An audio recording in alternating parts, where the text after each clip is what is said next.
And so we are here, session 4 of 4. This is Amber, a classic game from the early 90s, a Diceless game, a game that has a different sensibility than modern games in many ways.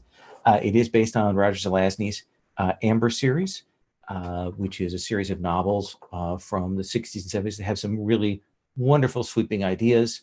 And I love them, even though they don't age as well as I wish they would. For a modern alternative, I recommend Stephen Bruce Jerig's series for a person who does noir and swordplay and big epic sweeping things. But that's just me. We have our characters engaged in an adventure, let us say. They are caught in machinations by forces that they were unaware of before the situation began. We have our 4 scions of elders of the court here who have been drawn into this.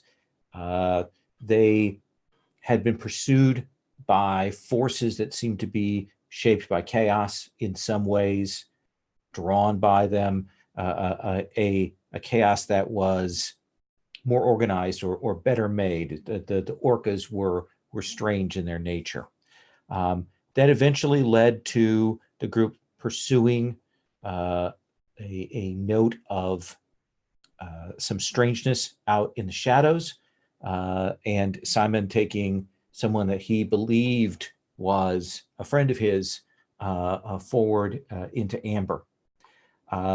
Eventually, it happened that they made their way, fell into a trap, a weave world, as it were, a section that had been woven of several shadows patched together that is, even as we speak, being unwoven in parts.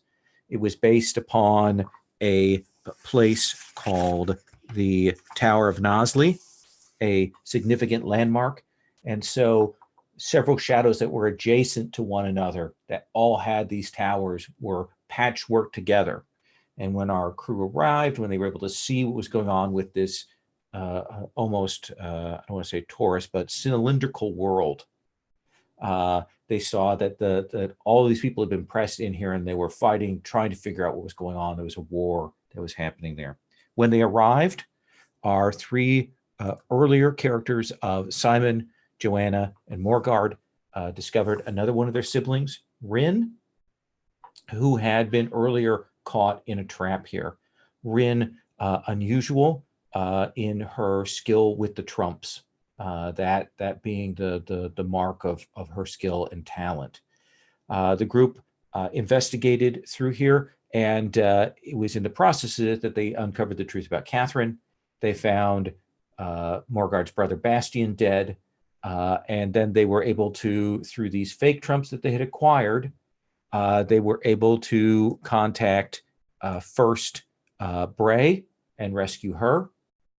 And then after that, Tobias, who is a sibling of Simon. In the course of things, the place where Tobias was at a tower at the far end where the unweaving was going on. And after there'd been a little conflict in that Rin, not particularly trusting the group, not certain about what was going on, had only their word to go on, destroyed one of the 2 sets of these fake trumps that had images of all of them because she had imprinted those visions and those places in her mind. This caused some strife and discord and discontent amongst the group there, but they did have a second set of these cards. Eventually, they were able to realize that this place was being pulled apart, was being destroyed, that this had been a trap to draw them in and then undo it with them inside of it. And so 3 of our companions, plus the various people that they have with them, Bray and Tobias and so on, traveled to this far tower close to the unweaving. And even as they did that, Rin, who had been examining some of the cards and had been able to determine that there were towers, these 7 towers that were here, and there was an 8th tower that was hidden away. And so Rin took the opportunity of that transition, rather than going with them to the Tower of this Unweaving, to travel to this 8th hidden tower. And that is where we take up today. Have I missed pertinent details, details that you think come to mind that I may have missed? Because I've certainly left some things out deliberately. I just want to check if there's anything that you can think of. I think the one sort of minor detail that was interesting to note towards the end of last session was that Simon tried to contact Benedict. Oh, yeah. And tried very, very concentratedly to get a hold of him. And he seems to be a little tied up at the moment.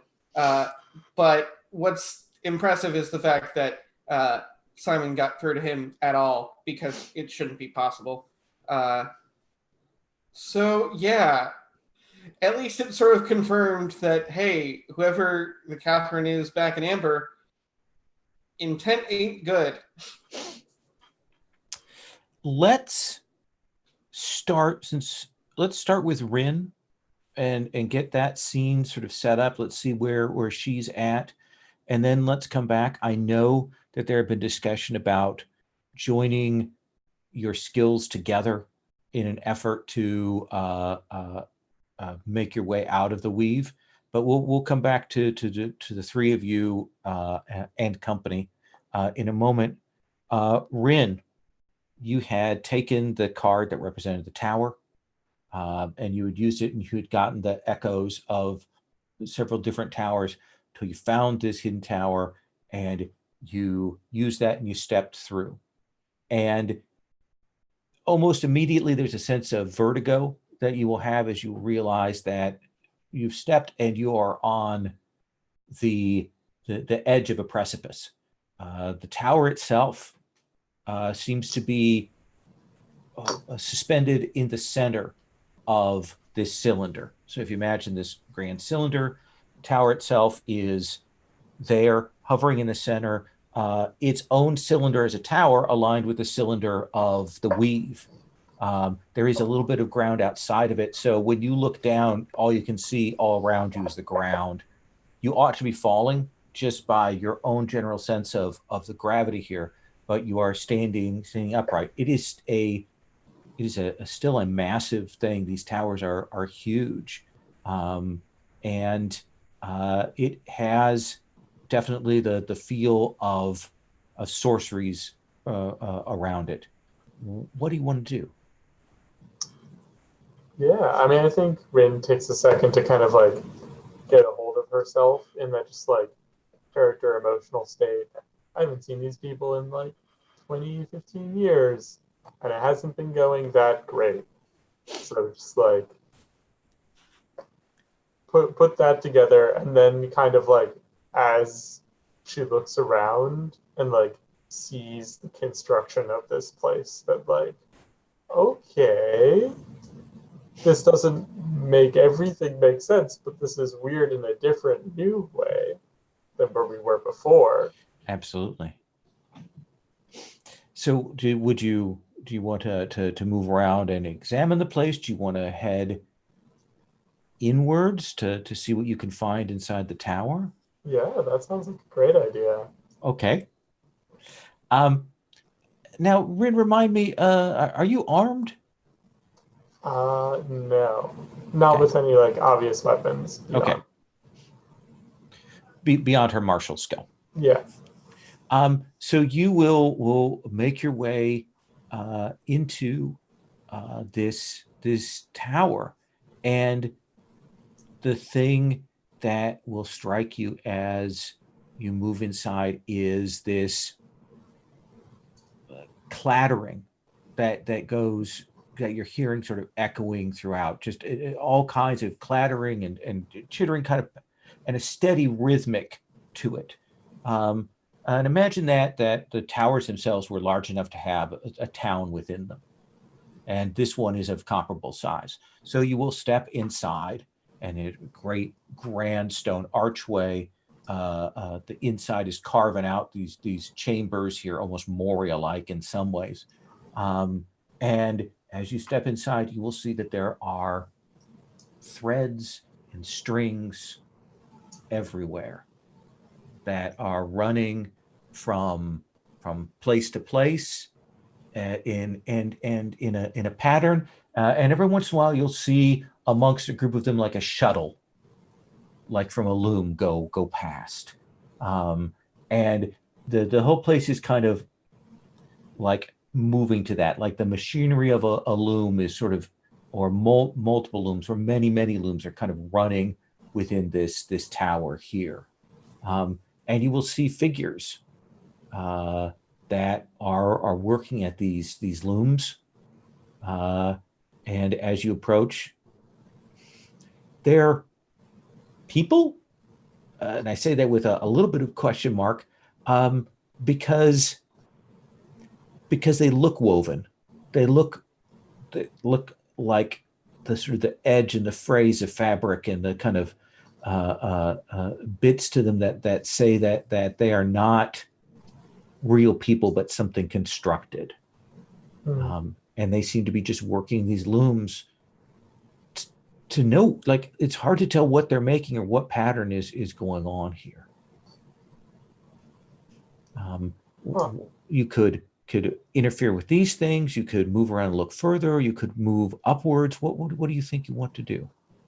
Yeah, I think the Rin definitely wants to try to move upwards and like see what the shuttles and higher up is. Like if this is what's going on here at the ground level, but the tower stretches up. And I think we get a montage of you moving up through these great staircases that would have been used for transports of goods, a good 30 yards wide for these stairs, with tracks at the side to pull sledges up. And you will move along these, and at different levels and things, you will look in, and there are different looms of different constructions and sizes going there. And eventually you will find your way almost to the top. And so far, no one has interposed themselves. No one has moved to stop you. But as you kind of move upwards to closer to the top, you will see this figure step kind of down the stairs, blackened armor, actually more brass, bronze maybe, that dark black hair, pale skin, and you will see what is effectively your uncle, Julian, one of the elders there. And he steps down and stops himself, doesn't say anything. I guess Rin kind of like also stops and just like assumes a more like, so what would seem like more of a combat stance while looking at him, and just says, I didn't expect to find more Amberites here.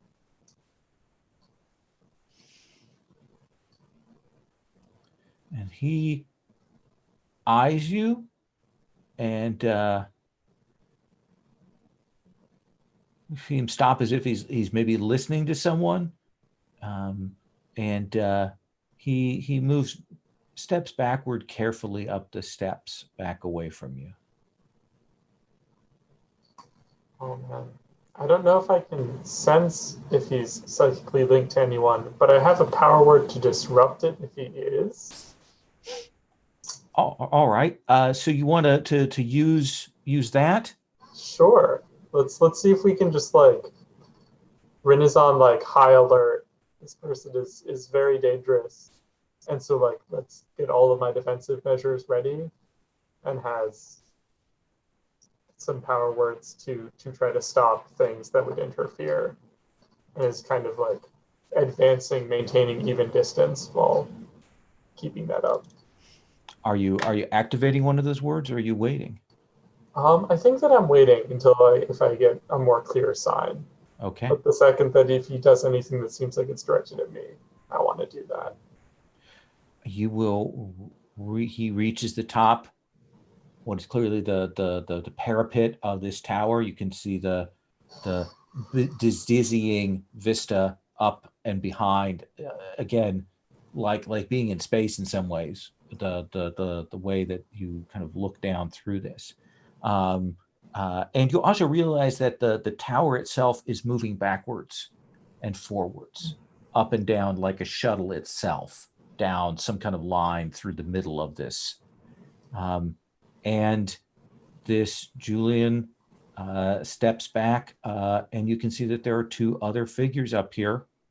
A woman in armor, who you recognize as your Aunt Deirdre. And you will also see standing there Bastian, whose corpse you saw not too long ago.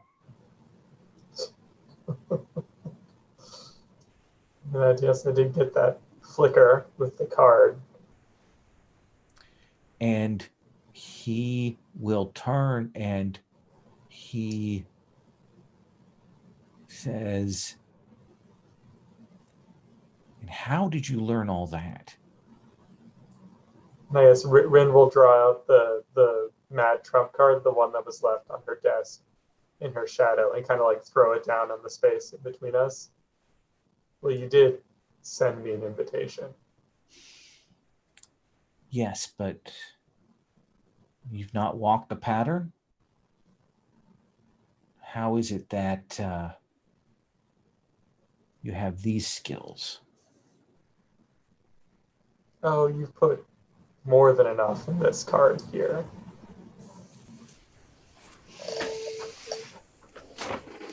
And the others? They're here somewhere. I'm not actually sure now. Oh, I could find them. No, I don't think that's a particularly good idea. And he gestures, and you will see Julian, like a dart, is moving across the ground, blade coming out to come at you. And we'll come back to you in just one moment. Very good. So let me again set where the three of you are. You're at the what would be called the far, well, let's call it the top end of this cylinder, where the weave is being undone, where the landscape itself is being pulled apart and being rewoven up above in a kind of synthesis, antithesis, destructive force there that is going on. This tower is one of these 7 towers of Nosley that were called here, but it has been abandoned. The populace who lived here have rushed down cylinder, trying to escape what they could see would be the inevitable demise of their place. What is it that the three of you, kind of standing atop this tower, are thinking, are doing? Let's start with Simon. So I think Simon didn't entirely realize that they were going to come and follow him. I think he had originally allowed the connection to be open to pull himself back through because he was like, on this end, things are falling apart. And instead, most of the company tumbles through and he just kind of his hands almost pause as he was just kind of still grabbing onto whoever he pulled through first, and it was just like, okay, this place is collapsing. I know we should stick together, but we should stick together on something maybe a little bit more stable. Where's Rin? I thought she was coming with us. She was here a second ago.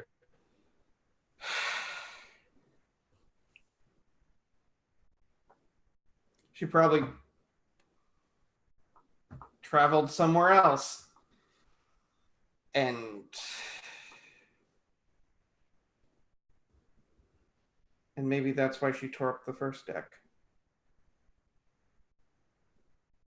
Or she could have just refused to come through here and stayed, at the place where we left. True. So that's entirely possible. And I'll just go ahead and pull out, or who has the second deck at this point? Let's just clarify. I believe it's Joanna has the second deck. Cool.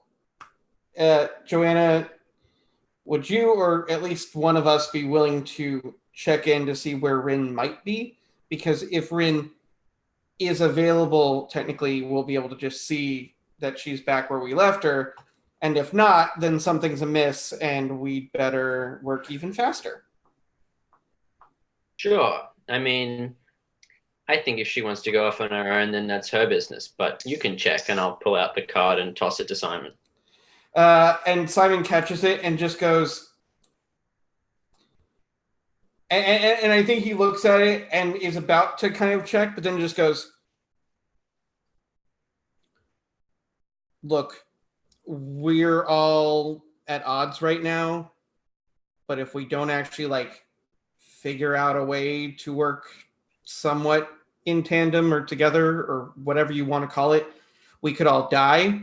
And I'm pretty sure there's at least one person in this godforsaken falling apart hellhole that would actually appreciate that. So let's work together out of spite, shall we?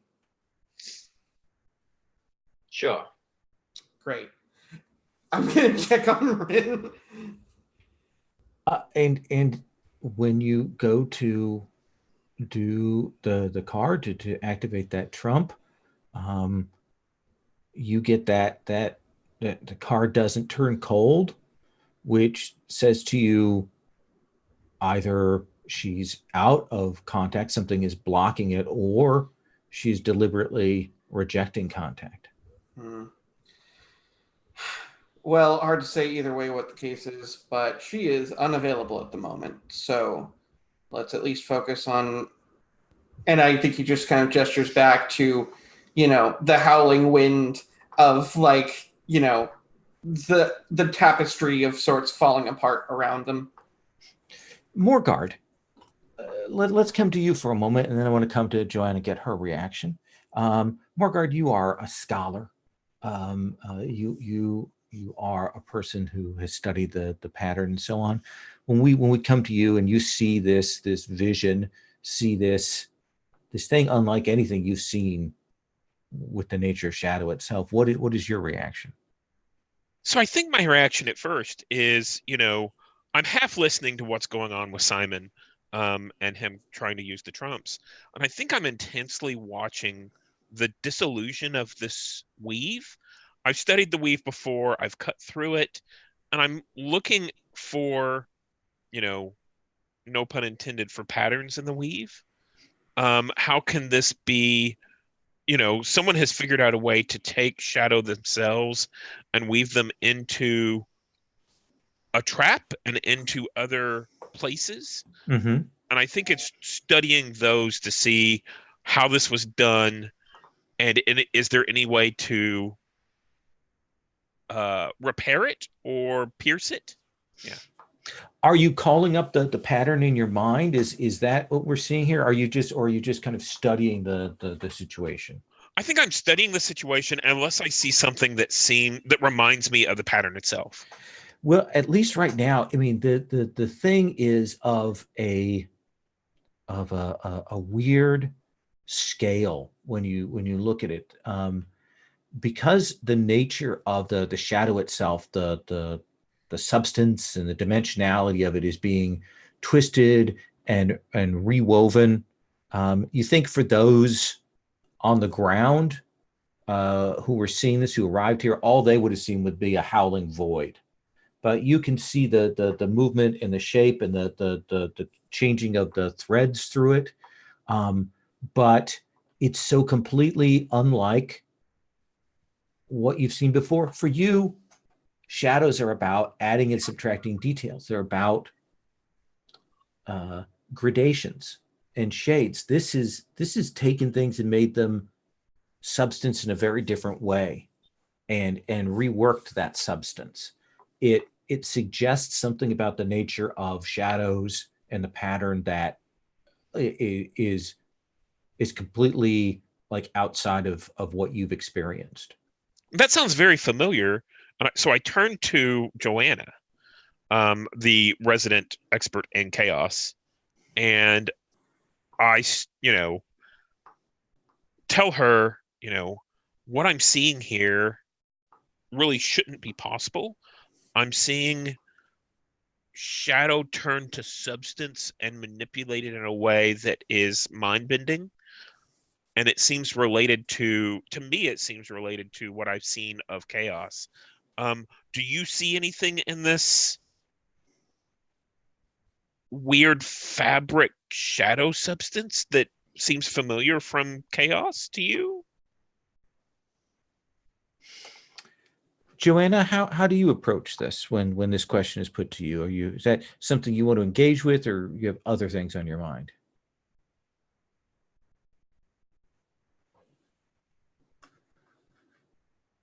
Have you frozen, Joanna?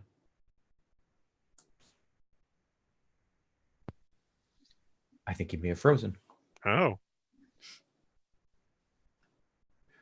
It's the power of chaos. Absolutely.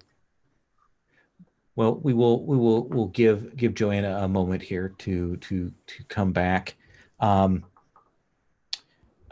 Joanna seems, for the moment, absorbed with other thoughts. Okay. Morgard. So, I think now is the time where I'll pull up the pattern in my mind and walk through it to see if I can find any kind of overlay, or at least have ready a place where we can go to within this trap, a new location that is safer than this one, if needed. Yeah. So yeah, we'll see you. What do you suppose is our visual for us to know that this is what you're doing, what is happening? Like I think was before, I sit down and I start to study, and you see, beads of sweat prop out on my head as I go through. And I think people who haven't seen the pattern, or non-Amberites, just see me in meditation. However, that those who have walked the pattern see the actual, almost like almost as if they can see the pattern appearing in front of my face and me starting to walk through it. Okay. And I think you will pull that up as kind of a lens or a way to visualize and see this. And I think as you do, you can see the ordered nature of the shadows itself. I mean, they've been stitched together, but there's still a thing of order and solidity to them. They have a substance to them. And what you can see is happening is that they are being broken down almost in a chaotic way. Like they're being broken down, but then remade. Like there's a transition from pattern to chaos to something else. And there's some kind of, you're not sure if it's an engine or a process or something like that is occurring here with this. To what end feels just uncertain. Is it focused around this loom, where there's this loom in this room that was kind of, we would see it kind of come back and forth? I think Simon saw it coming back and forth. We did. There were the weave that we saw up above, but I don't think we saw the loom in the center yet. Oh, okay. But yeah, it's making something. It doesn't seem to be just about being a trap. Like it's converting this shadow into something else. Something other. Yeah. Simon, Catherine will come over to you, and she will say, I came through. I didn't, I know Rin is wherever Rin is. I just wanted to say I'm still here.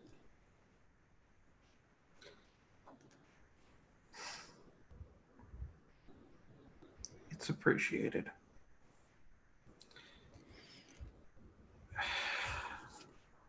I just...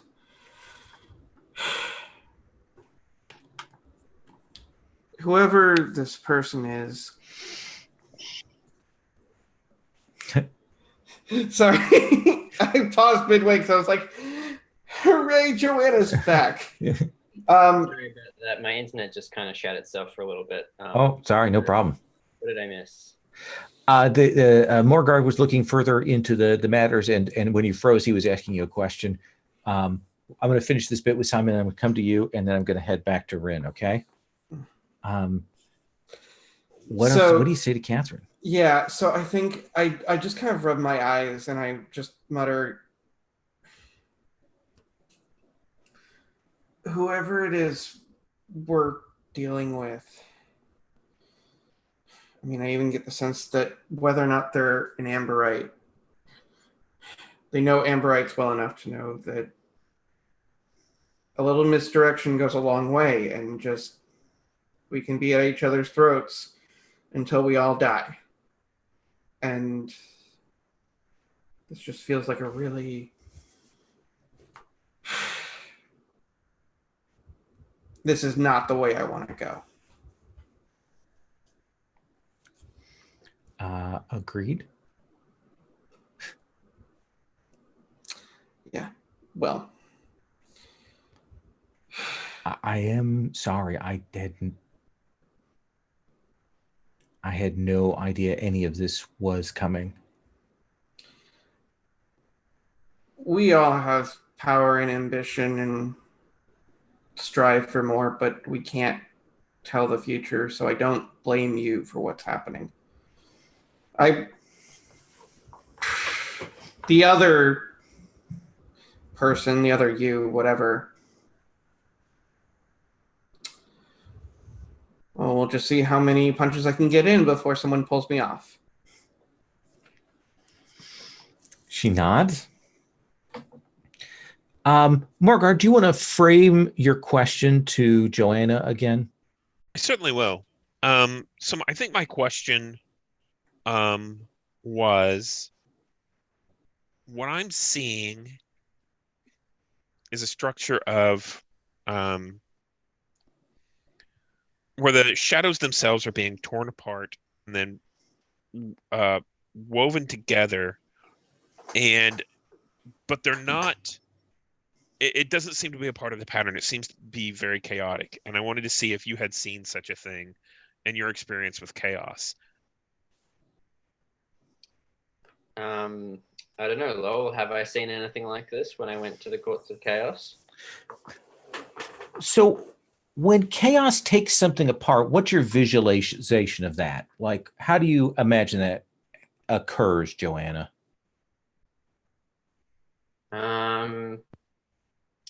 I think it's kind of like paper being torn apart, but in 3 dimensions, and things kind of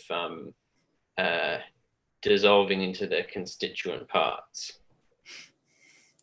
I like the image of paper too, because paper is made up of fibers, and there are bits and pieces and things like that. And when you go and you look at what's happening here with this shadow, there is a bit of that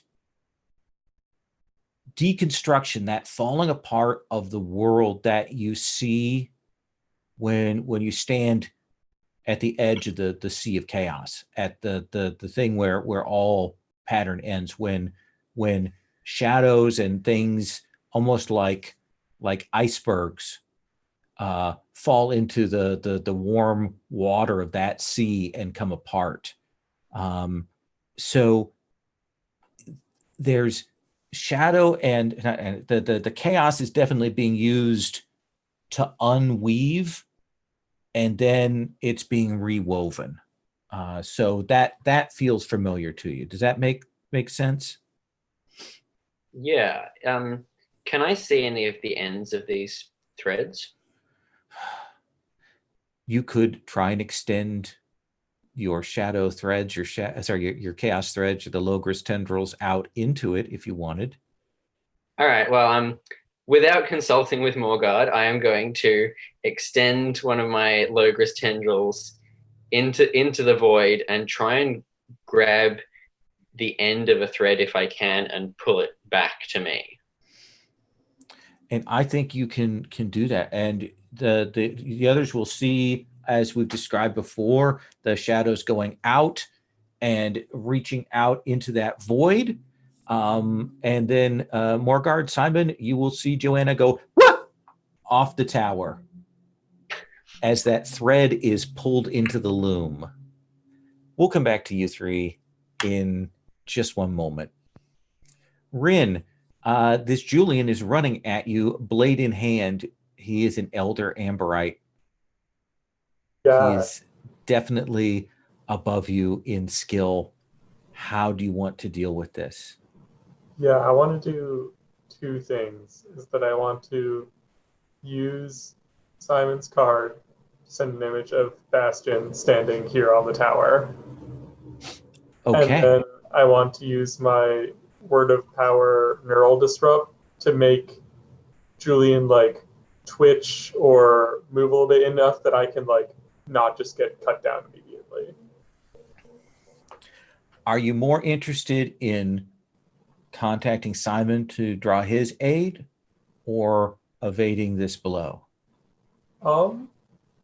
If I will take some of the blow if I think that it's not just going to immediately wipe me out. Absolutely. So I think we will see we don't see the card. You don't have the card in your hand, but I think we can see you visualizing the card as an overlay here. Mm-hmm. And I think, Simon, you will feel that touch of Trump contact. Do you let it happen or do you block it? I think I let it happen because at this point I'm hoping that either it's Rin or someone completely different. And if it's someone completely different, I can pull them through and just do what I wanted to do 5 minutes ago. And I think you will see it's unusual. It's not like a Trump contact you've had before. It's almost like what you're getting is more of a framed image of a room and another tower with a completely different perspective. There, you're kind of seeing the background that you would normally see behind someone in the Trump. You kind of almost feel that Rin's there, but maybe has pushed herself out of the way of the frame of this picture. And you will see in the distance Bastion. I'm going to come back to you in just 1 second. Tell me how you dodge. What do we see, Rin? What does that look like? I think so. Rin is still in kind of like the relaxed but like still ready stance of like quick movement, middle of the foot, like balls of her toes. Her weight isn't split, so she can move quickly, and is just like holding that still. And that's partially why we see like the intense focus on the card. And once she knows that image has like gone through, she looks up at Julian and then uses the power word to make him like, I assume that it's a very little effect. It's just like stutter step that caused, but it's enough that his swing is like a couple centimeters to the left, so it only like gives a long graze. And that's certainly how you visualize it happening. And when you say that disrupt, there is this moment where you see the threads of this woven Julian come apart just a bit and then come back together, but he is still fast. And he comes in and he has this long thin blade, and you do cause him to miss that step, but he doesn't run it through your heart. instead that blade pierces your arm and does that slash, and you'll kind of step back as you immediately feel that your arm go numb and the blood coming down from that, because regardless of what he is some echo of Julian, and he is fast. Yeah. I guess yes. More information to be gained. When reading power words, they're better when you use their name. So because I knew Julian's name, I would use his name, but does his name work as effectively if it's... It is, as he is a shadow, he is a thing that echoes, that name only echoes, but it does have effect there.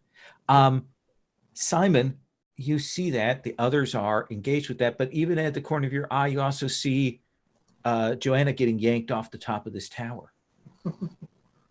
Man. Morgard's in the pattern. Joanna's getting yanked into chaos. Do you trust Morgard to save Joanna?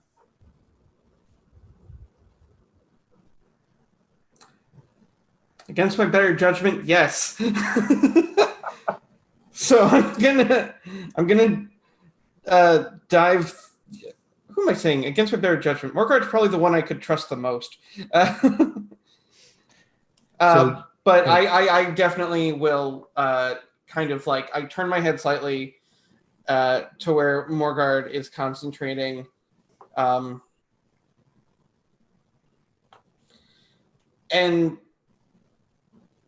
then I just glance at the other assembled family members and I just go,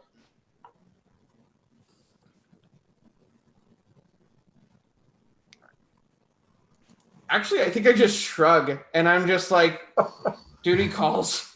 And I just, I'll just launch myself through the vision. And the transition is not easy. It catches your breath there, because even as you're kind of pushing through is when Rin is hit by that blade. Has a decent endurance, so doesn't lose control of that. A decent psyche, so she doesn't lose that. But you will come out. You can see Julian, your uncle, turning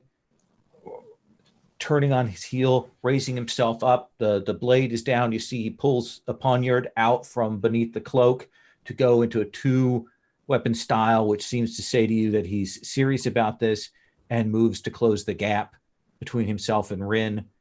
You also see Bastian in the distance, as well as your Aunt Deirdre. We'll come back to you Good. in just 1 second. Good. I'm going to need a moment. Thanks. Morgard, you're concentrating. You've got the pattern. You've asked this question of Joanna. And Joanna, as you've seen before, takes action. She doesn't ask questions. She doesn't wait. She does this, and you can see that her shadow tendrils have just gotten yanked, pulled into this thing. What do you want to do? So, if I understand correctly, her shadow tendrils have been yanked into the loom, and Joanna has gone after them. Joanna her physicality of it has pulled her in with that. Right. So for the moment, she is sort of off her feet, being pulled into this at this moment. So what would you do? So if I'm not mistaken, so tell me if this is something that exists. So basically, the pattern reacts negatively to the Logris. Yeah. Does the Logris also react negatively to the pattern? Oh yeah, it catches on fire. Does it? Yes. And how damaging would that be to Joanna? I don't know. It depends on how lucky Joanna is. So I don't really have much of an option, basically. I can't physically grab her or anything like that, but I can reach out through the pattern and use it as a lens and focus it on the far end of where that tendril has gone that's pulling her out, and try to sever that connection or prevent that from being pulled away. tell me, what is the trick that you have in mind that will let you do that? What is the visualization or stratagem that you think will let you do that break? Yeah. So as basically over the past day or two, I've been watching as Joanna uses the Logris and her tentacles to reach out and travel. And during that time, I think I've been observing where there might be a weak point or how they do what they do. And I think at the far end of that Logris tentacle, it's thinner. And I use the pattern itself that I've called up as a lens to focus on that thin end of the Logris tentacle itself. Okay. Joanna, there is that moment where the force, the machine, the sudden pull on your Logris throws you off your feet, sends you flying, with that tension, that as if a wire, a cable was attached to you and suddenly jerked by a motor. But then it goes slack as the end of the Logris is severed from whatever was connecting it to these tendrils, but you're still kind of in space, as it were, off the top of this thing. How would you right yourself? What would you do to do that? So I'm kind of flying through the air into this void. Yes. Okay, I am going to reach into my jacket and pull out the trump of Morgard that I have. And I'm going to get ready to use it, but I'm also going to let myself fall a bit further into the void to see what happens. Are you more concerned with safety or discovery? I'm going to say discovery. Then I think that we will see you cast your tendril out to kind of do that emergency pullback. You've got the card in your hand to call on it, but you're kind of waiting until the last minute. And you will realize chaos changes into this pattern, and there is a meeting point. There is a point at which all of this gets rethreaded, and it feels to you like there is a tapestry on the other side.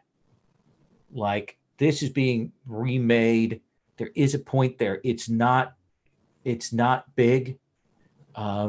It will require some skill to wind your way through it, some skill to supplement that. And so what is it that you lose? Eye, hand, foot? What is it that you lose to the loom here?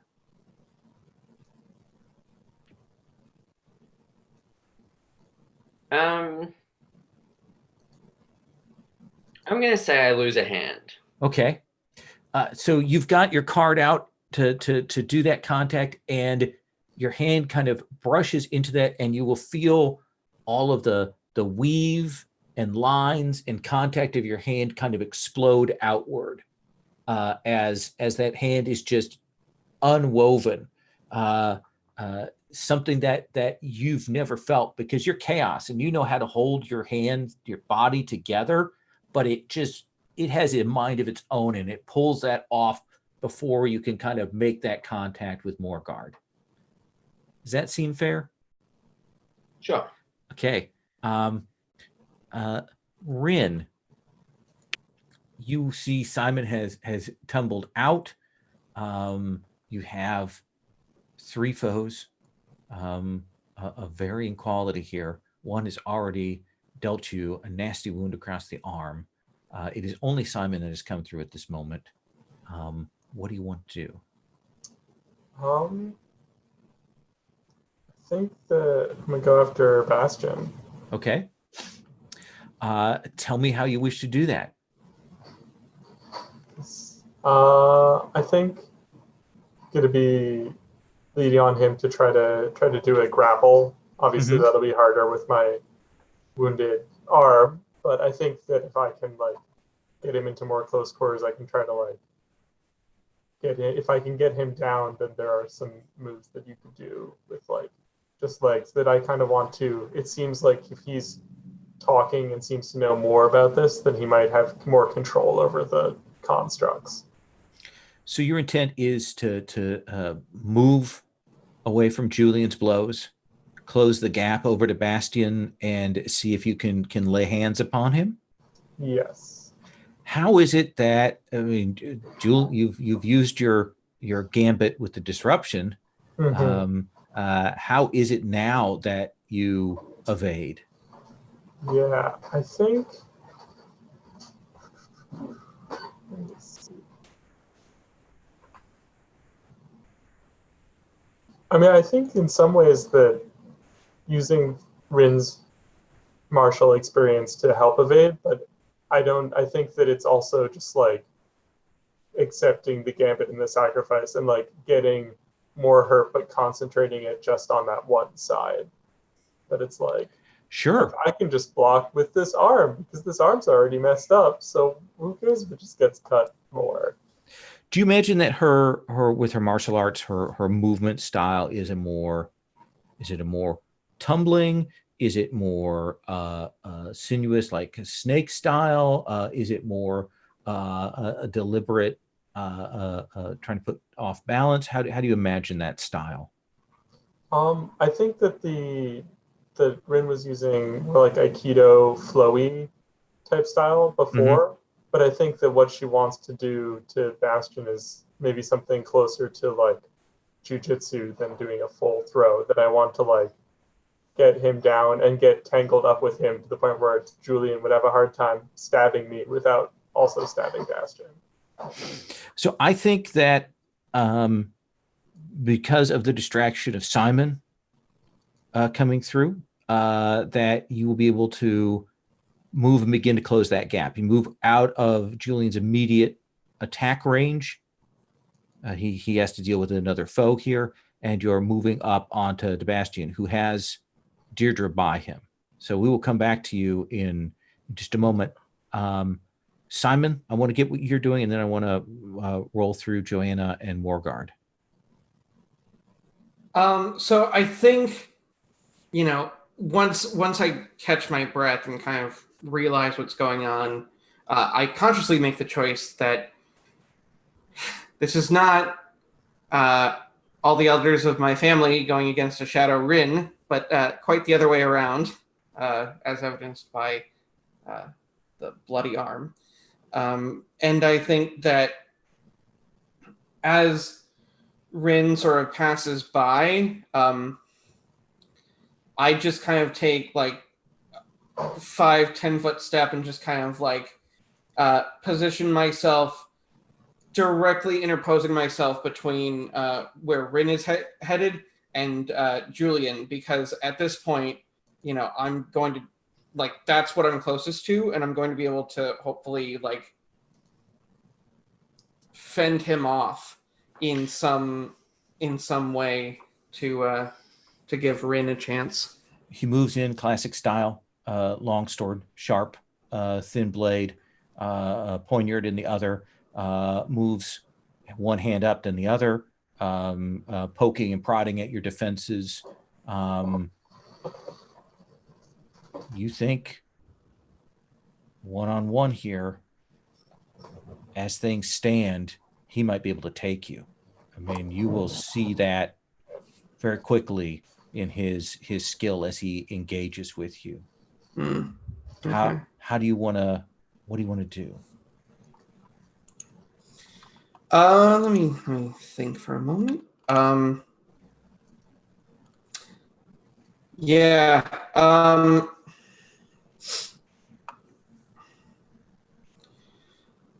So I think that playing it defensively like this is only going to get me so far. And there's a point where I think I just kind of look for an opening where like one or both of his swords are raised. and then I just throw my whole body into the strongest punches I can to just kind of knock him far enough back to give me a second or two to breathe. So you're going for a fairly desperate maneuver then. It sounds to me like you're getting in amongst his blades to try and get that heavy shot. Yeah. Then I think that is you will close that gap and push and land a thundering blow, which will push him back. But even as it comes back, you can feel that blade went right through your thigh and twisted as it came out. And you can feel that a pinprick gash across the other leg, but that blood warm down your leg. But you've pushed him back, giving yourself some breathing room to figure out how you want to even this scale.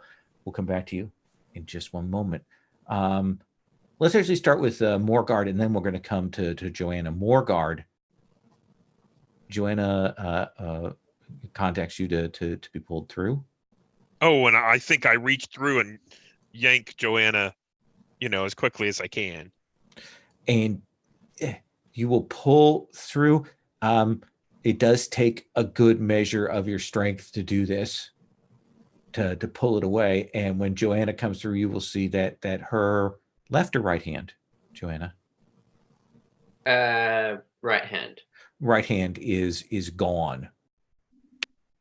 Like at a stump or bloody or at a stump. And now that she's kind of out of this, in anybody who wasn't a shape changer, the blood would be spewing forth.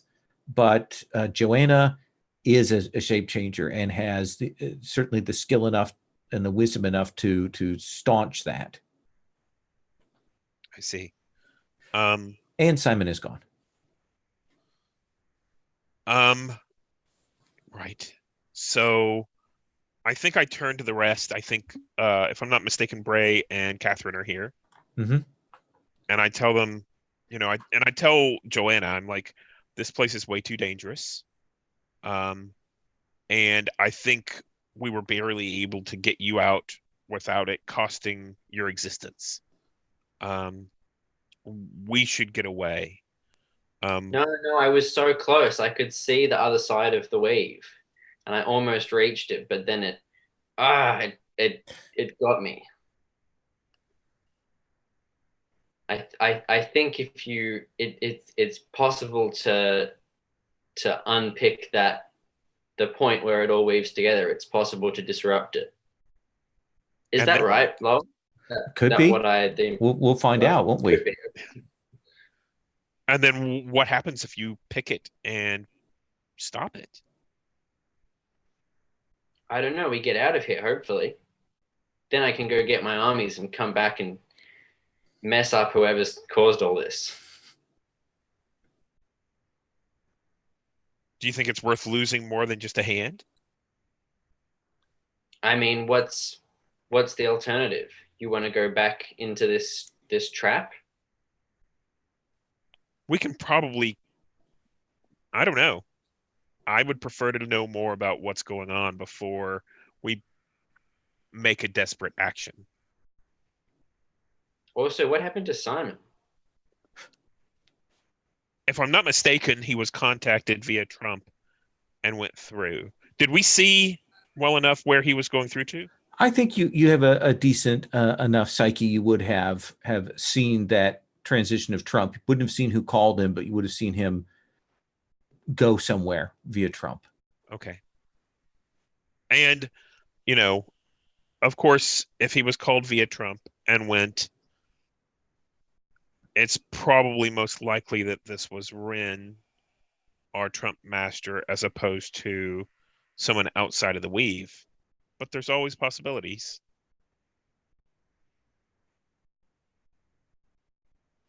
All right, Joanne? maybe we should follow Simon.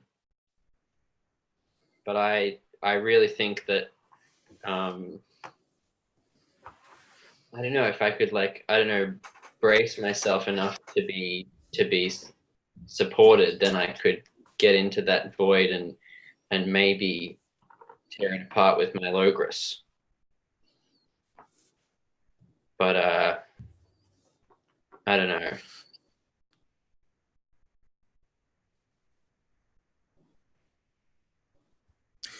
I'm going to pause here while you two think. Rin, top this tower. Tower is moving from one end to the other. You've got that wound in your arm. You see Simon has come through. He engages with Julian, pushes Julian back off balance, but when the two come apart, you can see the blood on Simon. And you will see Bastian kind of holding his place, staff in hand, and that woman, Deirdre, your aunt, steps to put herself between you and him. What do you do, Rin? Yeah, I'm gonna wait a second for these fire engines to go by. Okay, fair enough. All right, I think that fast. But I think Rin is still gonna try to close the gap and take down Bastion. But grapple him, try to put him in a leg bar or something. So you've got another warrior, you have a second warrior who's clearly the superior warrior to you, there to intercept. Higher scale than you in many ways. How do you want to deal with that proposition? Since that's clearly what is barring your way to Bastion right now is this shadow Deirdre. Okay. How would you deal with her? I wonder how much she appraises me, that if I was to feint to go at her, that she would assume slightly more defensive stance, that I could maybe slip past her. That trying to put her on guard as opposed to going after me. And then once that she basically if I can force her to commit to that, then I can change tacks and close with Bastion, and then it'll be harder for her to attack me when I'm so close to Bastion. So your intent is essentially to try and feint and draw her guard there? Yeah. All right. Let me get a sense of what Simon's intent is within this. You've pushed Julian back, given yourself a bit of a breathing room. You and Rin are both injured. It's the two of you there. You can see Deirdre, one of the nastiest of the warriors there, holding that blocking position as Rin kind of moves forward very dangerously to try and get at Bastion. What do you do, Simon?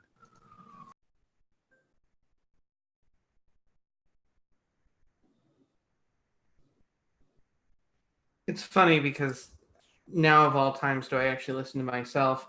I'm going to see all of the things that are going on behind me.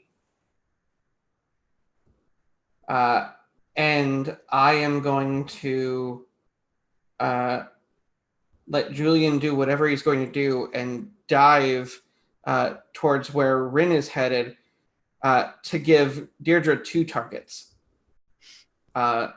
Because the only way we're going to get out of this is if we actually cobble our strengths together instead of, oh yes, let's take on these powerful warriors one-on-one.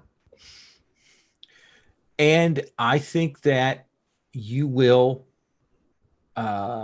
get your force. I mean, you have a decent strength, you have good endurance, and it is the endurance here that is going to give you the edge, because when Julian puts that blade through your kidney, runs that through you as you kind of twist past to intercept Deirdre's forced by the feint from Rin and Simon's lunge to have to turn her guard to knock that aside, which allows you, Rin, to get up within range, but you will see that Bastion's staff is out, and he falls back in that way where the stick to give himself some range and reach, and keep your hands off of him. Check in with the other two, and then we'll see what you're doing. Morgard, what are you up to? So I think that we're ready to leave this place. Joanna, do you think you can find Simon here? I don't have trumps. I have a trump for Simon, don't I? You have a trump for Simon? Yep, absolutely. You have that other deck. Right. I'm like, all right, fine. I think, yeah, sure. And I'm going to get my Simon trump and give it to Morgard. Okay. See if you can contact him. Morgard, Joanna flings the trump to you. Do you reach out? Yeah. I'm going to take that trump. Okay. And I'm going to start to make contact. Okay. And I think you'll get that contact. You can sense the pain that Simon is in right away. And you can tell that he's caught in a situation where if he goes to pull you through, he's going to leave himself open. What do you do? The best thing that I can, which is I'm going to do power word life force. Okay. And then close the trump so that he is no longer distracted. Okay. This doesn't actually do any healing, but it just invigorates. All right. So it will allow Simon to catch his breath. Joanna, you're staying there. You see Morgard open up that trump. You get that vision of Simon injured, fighting, bleeding. What do you do? Do you want to try and desperately leap through? Do you want to use your Logris to draw you to where they are? What do you want? I'm going to go to Catherine. I'm going to say, this is your chance to prove that you're sorry for all the things you've done. She looks at you like, what do you mean? Simon's in danger. We need to go through right now. Everyone. And I'm going to point to, I think it's, who's with us? It's Tobias is there, and Tobias and Bray. Yeah. But I'm going to try and get all of them to come with me. And if I can't go through the trump, then, so is it right that we can't go through the trump unless Simon opens it to us? So Morgard stopped the contact because he realized that keeping the contact up would distract Simon while he was engaged in a pitched battle and already injured. I can probably use the Logris to get to Simon pretty easily. Do you want to reach out, grab, and use that as the pull to yank you through? Yeah. I think that you can pull through 3 people. Which 3 do you take besides yourself? So there's 4 people to choose from, right? There's Brea, there's Tobias, there's Morgard, there's Catherine. Okay, I'm gonna grab everyone except for Brea, because I figure Tobias is gonna want to help his brother, and I figure Catherine, possibly this is a bad choice, but I am angry at Catherine and I want her to help. So we will see you reach out, grab those shadow tendrils, and pull and slingshot you through, landing in the midst of blood and the sound of blades hitting, and we will take up with that in about 5 minutes. Let's take our break here, and we will continue on.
I think you're muted.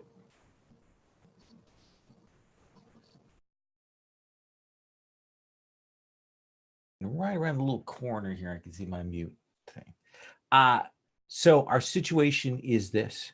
We're on this tower that is moving, even though you can't quite feel it, but we realize that it is, again, going up and down the middle of this cylinder. You are atop it.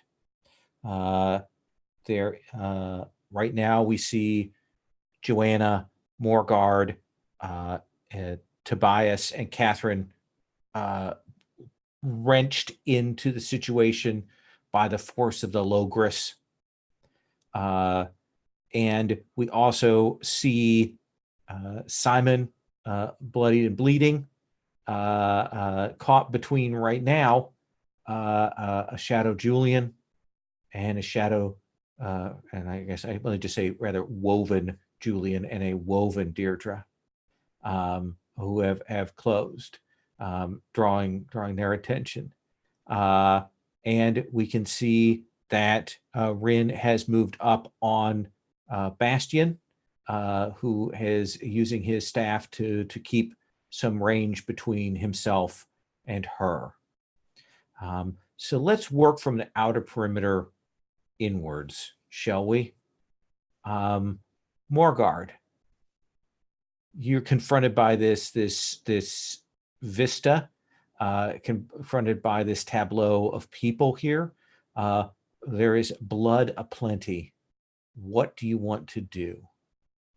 So I'm going to open my shadow pocket, where Artax is. All right. And ask for Artax's help in defending Simon. Okay. And the way I imagine this happening is Artax kind of goes in like wolves do and nips at the heels and then retreats. So this is a lunge and retreat to keep the opponent off balance. And I think that when we see Artax leap out and suddenly up there in the midst of it, that draws Julian's attention. Julian is the master of the Arden Woods. He is a huntsman. And suddenly there's a beast at his heels. And regardless of how much an echo he is, that draws his attention and gives some breathing room there. What are you doing, Joanna? Well, I'm probably a bit confused because there's a bunch of people here and I'm hard to tell who's on what side. But I can definitely tell that Julian seems to be attacking Simon. Yes. So while Julian is distracted by the wolf, I am going to whip out my gunblade that I kept from the battle earlier, and I'm going to lunge at Julian and try to stab him. And you are number one in warfare, but he still has an edge. The wolf is giving you an edge. The gunblade is giving you an edge. What else are you doing to push it over, to give you that scale to be able to deal significant harm to Julian?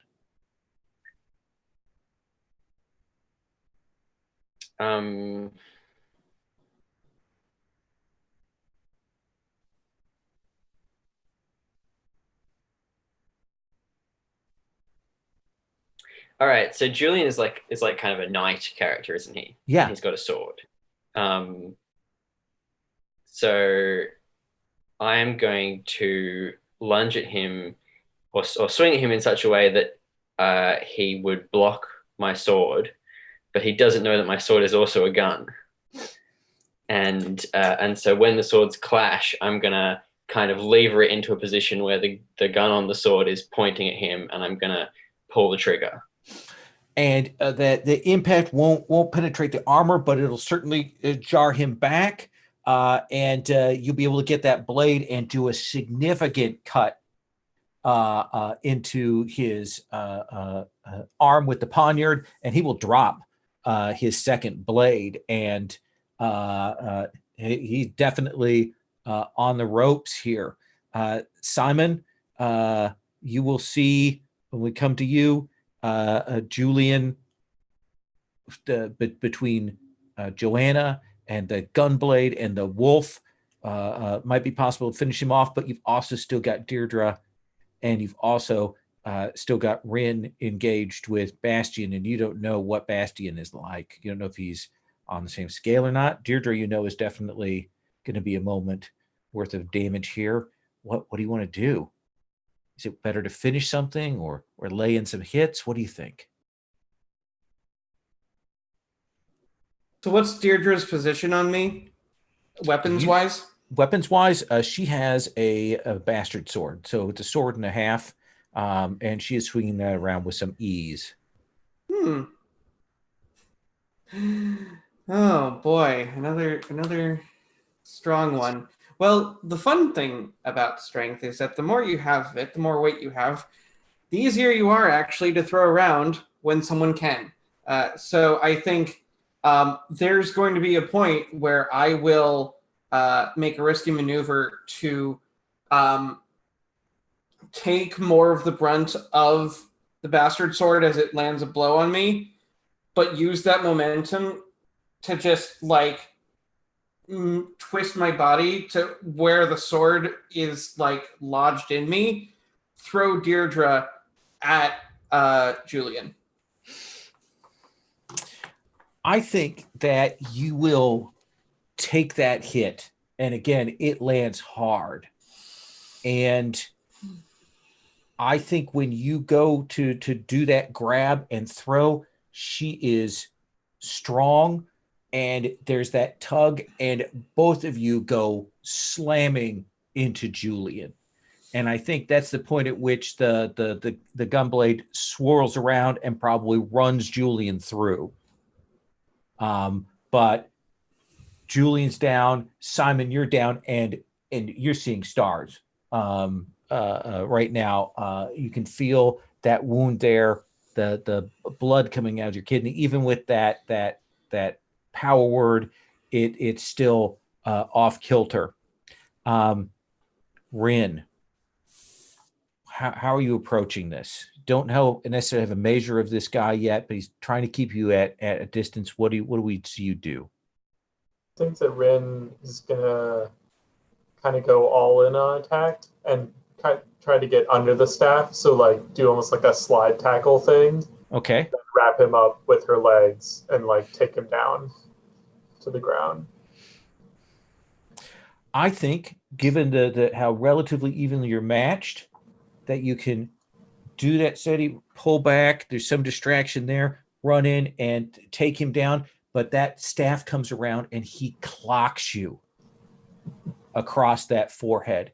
And there is that moment when that staff, which is a bamboo, does that sort of Boken style hit, and it gives, and you can feel it. It hits your forehead, and there's that welt that immediately splits open and sends that forehead blood. But you've got him locked up, legs, and he hits the ground at that point. We swing back around to Morgard. Deirdre's on the ground. Simon's tangled up with him. Julian seems to be out of commission. Joanna's still up. Artak's still up. You see Bastion take down by Rin, but then there's blood all over Rin. What do you do? So I'm going to alter probability. I think that as the bamboo staff, this is Bastion. This is my brother, my older brother. Yeah. Right. That bamboo staff comes down and whacks Ren across the forehead and causes this big welt. I think it rebounds. And where it rebounds, it gets tangled up in one of those weaves, one of those strings that we see going around everywhere, right? Okay. And gets wrenched from his hand. I like that. I like that. That's a nice indirect way to do that. You have that pattern imprint. There is that moment where you have to concentrate and do that. And again, it's like getting a gut punch for the amount of energy that has to go out of you to do that. But that staff is gone. Joanna, what do you do? Deirdre's still a threat. Bastion's still a threat, but unarmed at this point. What do you do?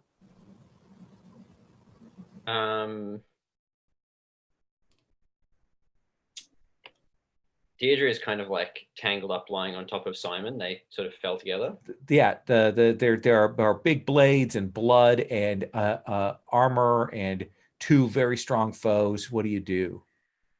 Well, I'm going to leave my blade in Julian, and I'm going to flex my muscles and shapeshift to become stronger, and then I'm going to lay my hands on Deirdre's shoulder and try to just like pull her off Simon and toss her through the air.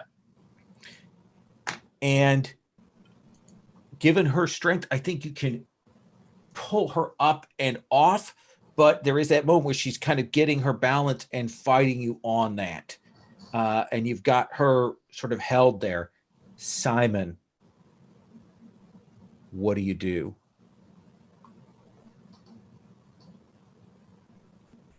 Oh God. So Is it Bastion, or do you finish off Deirdre now that Joanna has her held for you?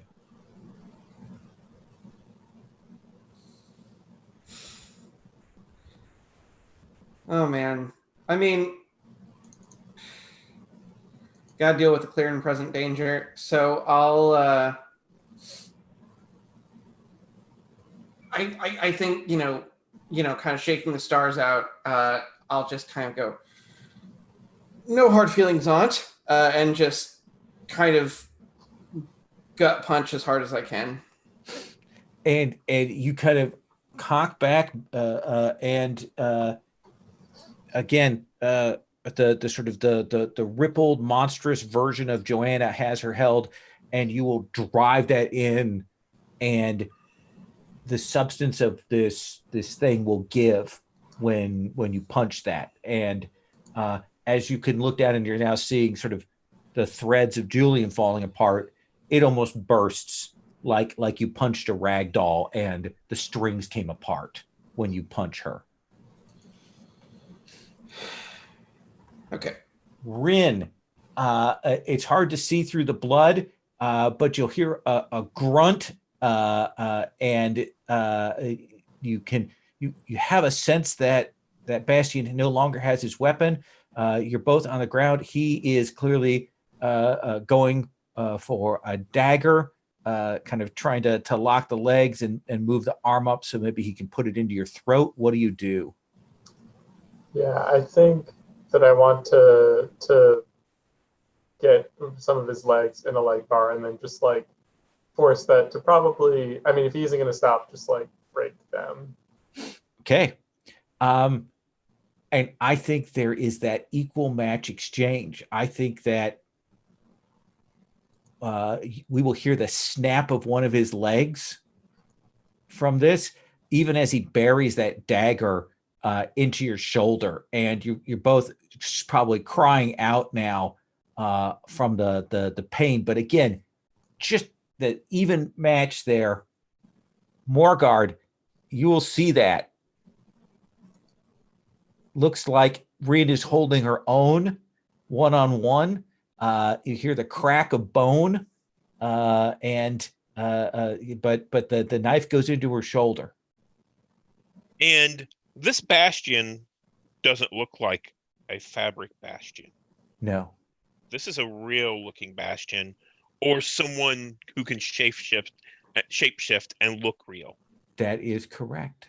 So I think I'm kind of out of tricks. I think I'm going to limpingly, bull rush this bastion and see if I can't just knock Bastion off kilter a little bit. And what is Artak doing? So I think Artax was following Julian, following Deirdre. Now that Artax is kind of freed up from that, I think Artax will do the same tact that was going before.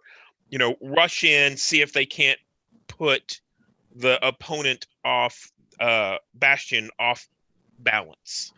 And when you say bull rush, imagine they're both on the ground, legs tangled up together, both on their backs. They're on the ground. What do you when you say bull rush? What is it that Morgard is doing? Yeah, so what I imagined was that Bastion kind of had to come up in order to stab into the shoulder And basically, Morgard was just going to try to push Bastion away to separate the two, to provide an opening for Rin. Rin, when Morgard comes in, hits that arm, probably feel the dagger come out of your shoulder there, gives you that opening. How do you take out Bastion? Yeah, so I guess that Bastion kind of had rolled up to be on top of me in order to get the momentum to force it in.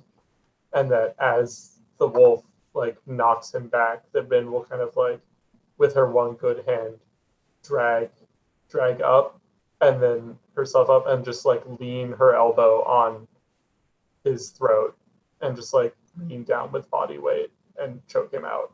Okay. Yeah, and there's that thing where you can see him resist and try and get his strength up, but you've also got Artax there, and then he goes out, and he is a limp ragdoll, but a real person in your arms there, and you will feel this tower. You felt the shuttle going back and forth. They haven't really felt that. You've kind of had a sense, you can visualize it, but now maybe you're feeling the motion of this shuttle in this loom. Joanna, what are you doing? So the two fabric enemies, the Julian and Deirdre, are they kind of like collapsing into weave at this point? Yeah. I think Joanna is like, breathing heavily and really triumphant and like filled with excitement, and looks at Simon and it's like, we just killed two elder Amberites. And then I look down and I see that they're dissolving. I'm like, wait, damn it. Oh well. I'll help Simon. Brief moment of triumph of killing your parents, your relatives passes. Simon, how do you react to that?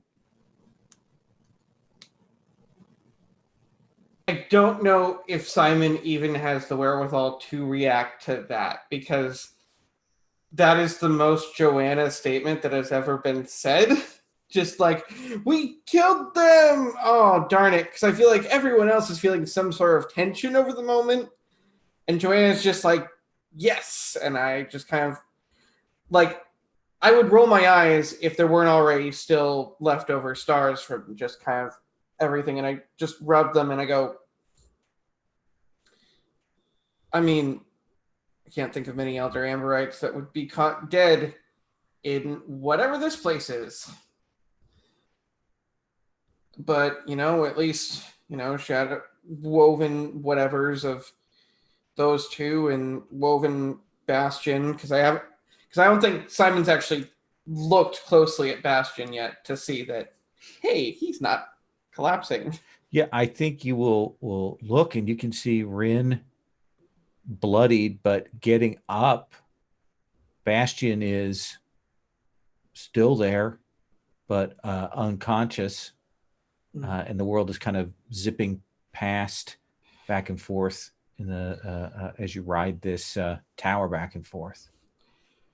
Well, okay.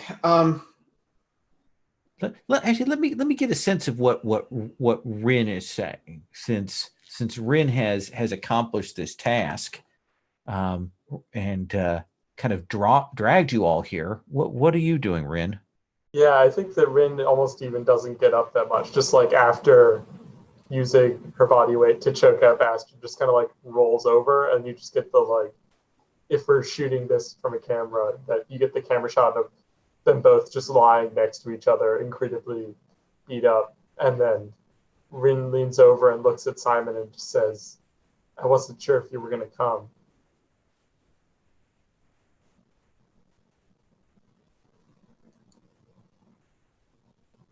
Trusted my gut, and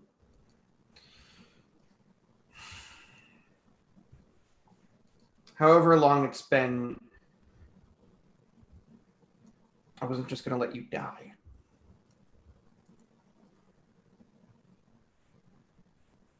Wow. I appreciate that.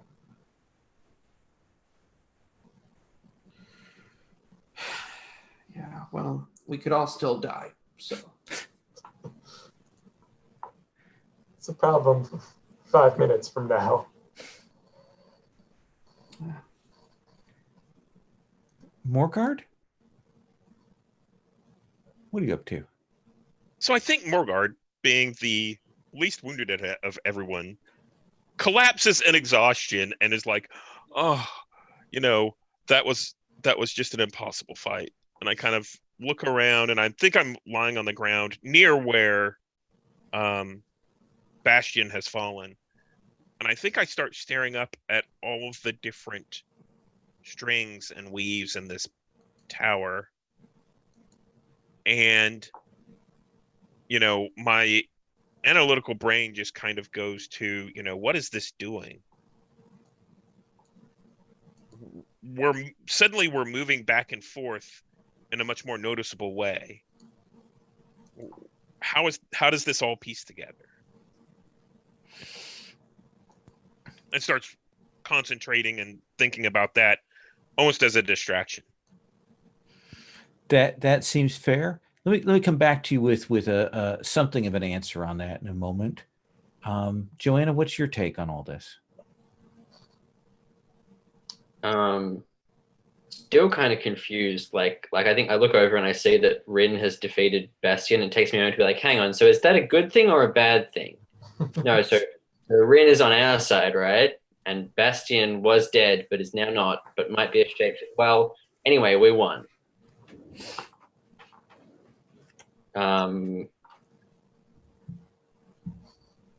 But yeah, I think I'm just gonna kind of like recuperate. I'm not as curious about the threads as other people probably are. Tell me what it looks like for you to heal those wounds, like heal your hand and such. What do we see? So can I heal my hand using shape shifting? I was thinking that maybe that would be like a permanent thing because it was unwoven. That's up to you. I like the idea that from now on I can take any form, but I'm always missing a hand. Oh yeah, I like that. That's good. Yeah, absolutely. So we probably see you shifting back and closing any kind of minor injuries, but what's your reaction when you can't? Your hand is just gone. Yeah, I think it's like a shock. Like when I lost my hand, I was like, damn it, because that's like probably not the first time I've lost a hand in a battle, but it was like, damn it, I'm gonna have to regrow this. And now I'm just kind of like staring at my stump and trying to regrow it, and I think becoming pretty quiet at this point. And I swing back to Simon then. So I'm just kind of taking slow breaths, and I kind of look up and I go,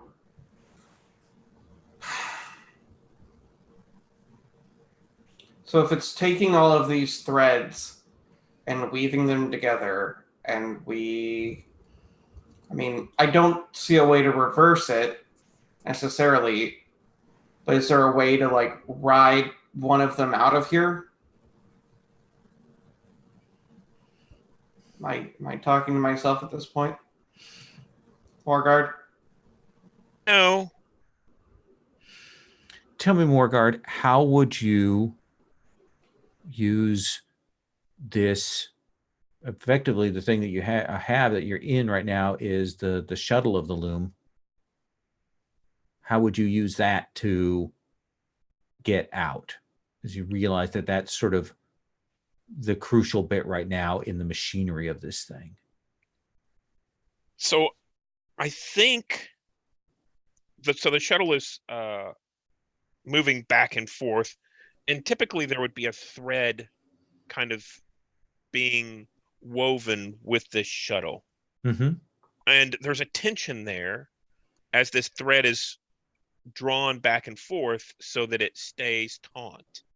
And I think by snipping the far end of the thread, the shuttle would be thrown free and be pushed through.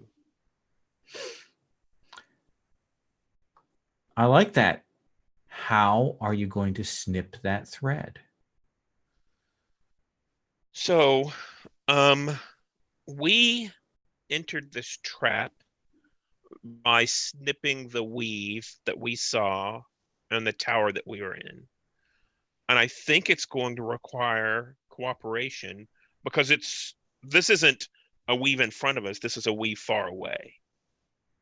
This is a thread far away. So I think it will require cooperation with the Joanna's Logris in order to reach out far enough to then snip the thread and fling the shuttle through to the other side. And you will direct, you can sense the pattern, you spot where the tension of that thread would be. You can tell Joanna where to reach out. Joanna, is it Logris scissors? Is it a blade? How is it that you cut this? So you're saying that the plan is that we're standing on the shuttle right now, and if we cut the thread, we're going to go flying out of the trap. That's the plan. I like it. I thought you might. I think the way I can damage this thread, I don't have like scissors or blades, but what I have is that I can loop my tentacle around the thread, and then I can like run it back and forth to cut it through friction. I like that. Yeah. That's pretty painful for me because it's like my tentacle, so it's kind of like I'm like pulling on it, and I'm like gritting my teeth, and my third eye is open in my forehead, and there's like blood trickling down, and I'm like, everybody hold on, it's about to break. And how are you bracing yourself for this, Rin? How are you preparing? Yeah, I think Rin has kind of stood up a little bit and then kind of secured Bastion so he doesn't like go sliding off the top of the tower. Absolutely. Kind of get yourself set. And Simon? I think Simon is just going to I think he's going to reach out his hands both for Tobias and Catherine to grab onto, and then just kind of steady himself by just kind of like getting in a, just a shorter stance to kind of lower his center of gravity, and just kind of hoping that his own strength and endurance, whatever's left of it, just kind of keeps him from flying off into the void. Braced, set. Morgard, you've Actually, done the calculations, yes? Before we go, I think I tell Ren, you have to contact Bray or she'll be trapped here forever. I guess, yeah, I'll try to use the card that I have her in my mind. Absolutely. You can call her through. So close to getting you to forget her. So close, Stephen. And yeah, you can call her through and embrace, and we will see Joanna. We'll see that, and it is painful because this thing. Before you do that, I think if we had that conversation about, we should go get Bray, then Joanna would be like, I should maybe get my sister Sybil as well, because she might be around here somewhere. Like, I haven't seen her in a while, but I probably don't want to leave her in a trap world forever.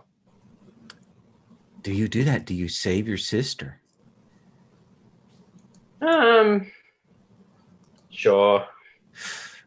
It's not really a big emotional moment for me. It's just like, well, I guess I'd rather have her alive than dead.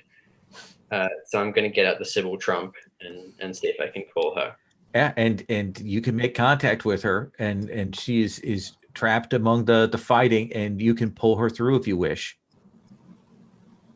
All right, I'm gonna contact her and I'm gonna be like, "Oh, hi, Sybil. How's it going?" She knows that you have something on her, so she gets real quiet real quick. Seems like you might be trapped in some sort of dimensional vortex. Is that right? Mayhaps. And it mayhaps be that I have a way out. That would be good. All right, no problem. And I'm going to reach through and grab her. Okay. And you will pull her through.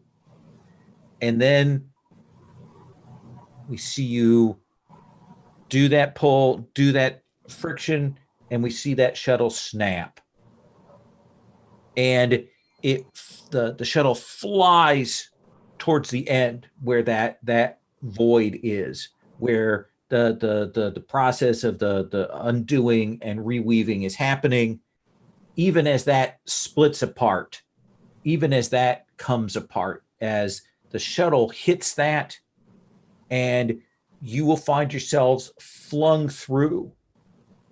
And it is like you come out of a literal tapestry.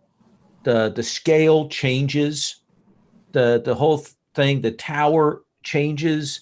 You will feel it kind of give way underneath you, and you will fly out onto the grounds, and you can see around you what all of you will recognize as amber.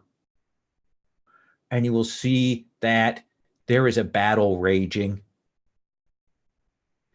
and there is a great Bayeux style tapestry that is hung there, and there are forces that are pouring out of it into the streets of amber. That this is what was being made, some kind of woven gate to bring an army into amber right now. But you can also see that as you've punctured it, it is beginning to come apart. So tell me, Morgard, what are you doing? How are you helping to turn the tide here? So I think that I send Artax into battle to where the Amberites that are the most pinned down by this army, to distract them. However, I think I start telling the Amberites how strategies and methods to break apart this weave from what we've learned. Okay. So that they can attack it directly. Telling them how to get up, to get to the lines of that, how to use the pattern to begin to make it fray and give more quickly to reduce the troops that are coming in. That's right. Awesome. And Rin, what are you doing to help turn the tide? Yeah, I guess Rin is more like directing because she's too beat up to do any fighting herself, but it's more like helping conduct maneuvers that let people get to the tapestry in the critical places to tear it up, or let them do like pincer maneuvers to cut sections off and let them be surrounded, and we can take them out. And what about Joanna? Joanna, now this is your war. I think what happens to Joanna is that she's like in the street, and she sees a whole group of Amberite soldiers who are all breaking ranks and fleeing before these woven enemies. And she sees a banner, the banner of amber, lying on the street where the banner bearer has like died and dropped it. And she kind of looks from one to the other, and she's like, damn it, fine. And she runs and she picks up the banner and she holds it, and she's like, she's like, stand firm, and she leads the Amberites back to battle. Grab that up, and we will see the left flank of this banner of these forces begin to crack and crumble. The center and the right flank still holding. Simon, what are you doing?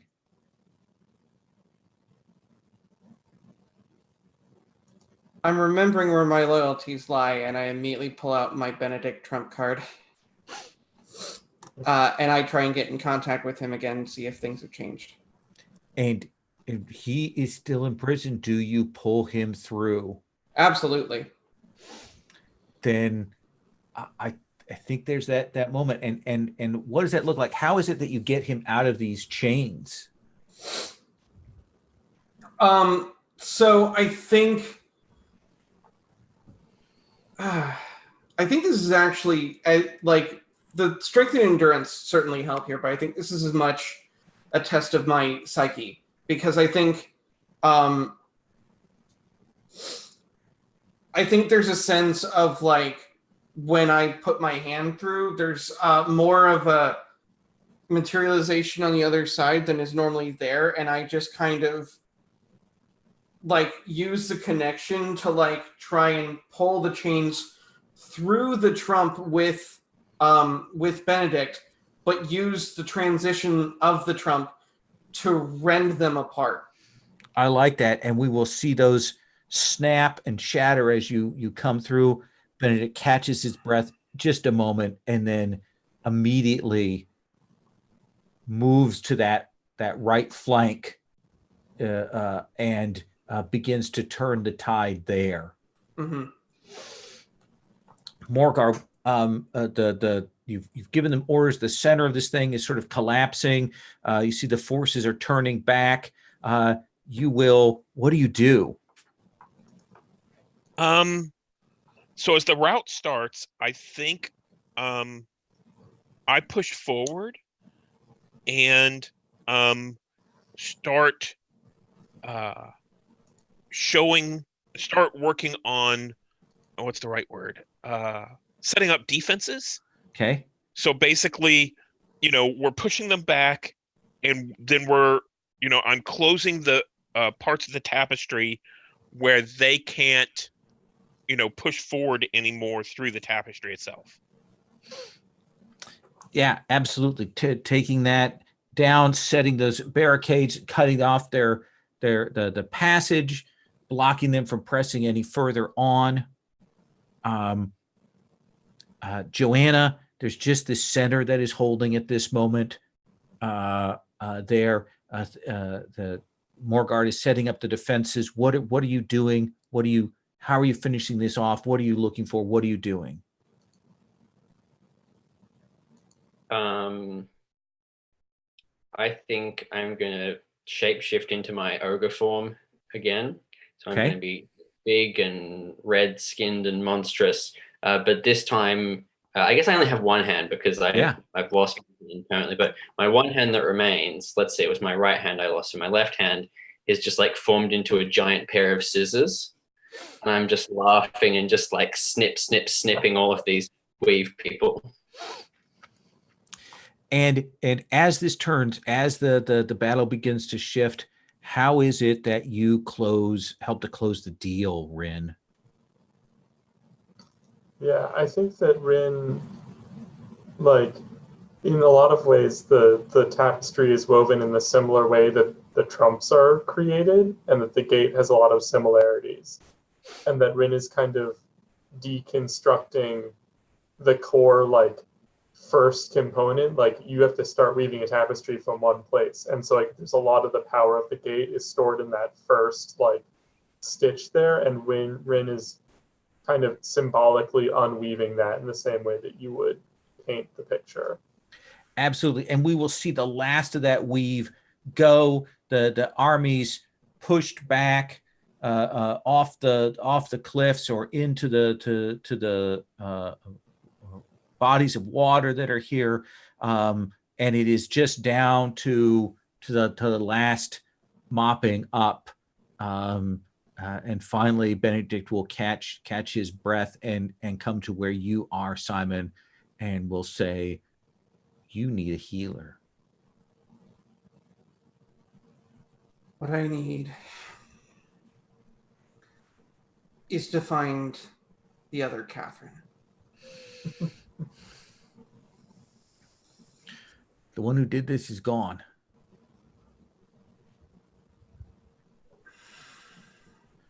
But you have saved Amber this day.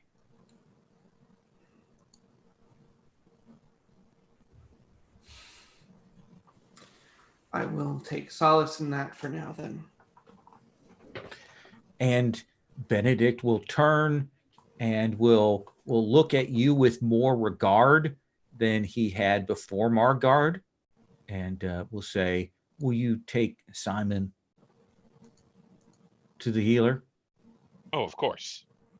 There are others here who also need healing, and I think that Morgard will probably support Simon directly, like, put an arm around him and start to walk off and look after Rin and Joanna to follow so that they can also be healed. Turns to you, Rin. This is Benedict. You know legendarily of him. Your father was afraid of him. And he will say, we have met before, correct? When I was much, much younger. Well, you've proven yourself today. If you need anything, you have it.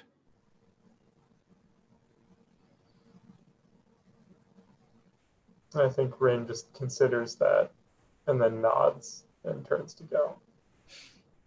And finally, Benedict will turn to you and will say, well fought, daughter of Eric.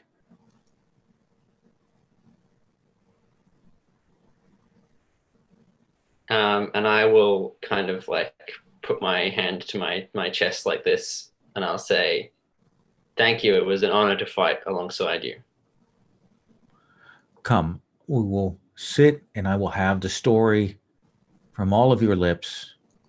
We will call King Random back from his quest, and you will tell, all four of you will tell the court what has transpired. And he comes and rests his good arm on your shoulder as if to say you are worthy of this honor. And we'll march you off. And I think that's actually where we're going to stop, except for epilogues here. Morgard, what is the epilogue for you? What do we see? Does this experience change Morgard's intentions? Does it deepen his feelings? Does it change connections? What do you think? So I think what we see is kind of a montage. We see Morgard and the rest telling their story to King Random. And then we see a kind of a flash forward, and there's kind of a trial being held with Bastion. And Morgard is testifying. And then we see a flash forward, and Morgard again is, in the court, but kind of off to the side. And then another flash forward, and we see Morgard is writing in the library, and he's writing this story into a book. And you see it kind of finish, and he closes the book and he puts it on the shelf. And then we see another flash forward, and there's dust on that book in that section of the library. Yeah. And I think that's it. That's where it ends. Nice. Yeah. Rin, what for you? So you've been drawn here. You were lured. Where does Rin go from here? I think that we get a shot in just like what seems to be a hallway with Simon, and that Rin is like. So when I first set out for Amber, again, I wasn't sure what I was going to find, and I'm still not sure what's here, but I think that my place is here, among the rest of you, and that it's time. And I thank you for your part in that. And they turn and they open a door, and we see that it's the pattern at the heart of Amber Castle, and they take their first step on the Nice. Nice. Simon, what about you?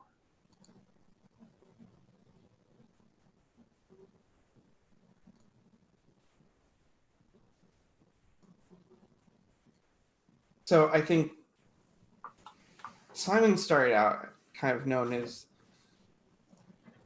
the man of the younger Amberites who was just good at a lot of things. And I think this whole experience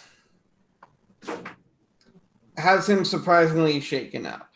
I don't think he actually, I think he, is obviously taken to the healer and is patched up as much as can be done. I think he certainly appreciates the gravity of the situation of Rin choosing to stay instead of going back out into the Shadow Worlds to explore. But while everything physical is healed, I don't think Simon can completely shake that feeling that someone else is out there. That now it's not so much about adventure, but about knowing that the fabric of reality is fragile. And he does spend more time at first studying and just learning everything he can, both about specifically trumps and the pattern, and I think chooses to, if possible at times, try and study alongside Joanna to kind of get a sense of what the deal is with chaos. I don't think he ends up getting much of a grasp of it. He's too ingrained into the lore of Amber as it was, and so just chaos just doesn't quite fit for him. But I think there comes a point where Simon leaves Amber and vanishes. Oh. To go out to we suspect to go down and hunt down this person who did this? Yeah. And as much as he was the one to say we all need to work together if we're going to make it through this, I think his relationships were just changed so much by the end that he was grateful to save Tobias. He doesn't trust Catherine, and everything that happened is just enough for him to go, I need to train to become as good as I can, and then find a way to stop this from happening again. Nice. And Joanna, what do we see? Where does Joanna go from here? I have an idea, but I just want to clarify. So Bastian was captured and was put on trial, we've established. Is that right? Yes, he would be imprisoned. Kind of like an accomplice, but not the ringleader. Yeah. And we don't know who it was that was behind Bastian. Correct. Okay. Well, I think that maybe after the end of Bastian's trial, he's in his cell in Amber, and like a cloaked figure comes to visit him and takes off her hood, and it's Joanna. And he's like, he's surprised because she's not really supposed to be able to access his cell, but she's a shapeshifter, so she's managed to get past the guards. And she comes in and she says to him, she's like, so you wanted to invade Amber, you tried and you failed. I can understand that. I felt the same way sometimes. We could almost have been friends, perhaps, if you hadn't tried to attack me, but it didn't work out that way. And now you owe me a hand. And she grabs Bastian's hand, his left hand, pulls out her dagger and chops it off. Oh. And he grits his teeth at those eyes that say this is not over, even as he tries to staunch the blood. His determination fades quickly into pain. I think when they find Bastian having been dishanded, there's no sign of Joanna, and she's not seen in Amber again. Nice. Well, thank you all very much. That was us playing Amber with a slightly more modern story game sensibility to it. Very loose. The game itself is fairly loose. If you don't mind, I would like to go around and do stars and wishes. Essentially, stars for things you liked about play, about scenes, other people's play, all of that, and then wishes, things you would like to see more of, or maybe even questions you have about the mechanics and things like that, such as they are. Again, this is my interpretation of Amber, given my reading of the rules. So, Stephen, let's start with, do you want to do stars or wishes first?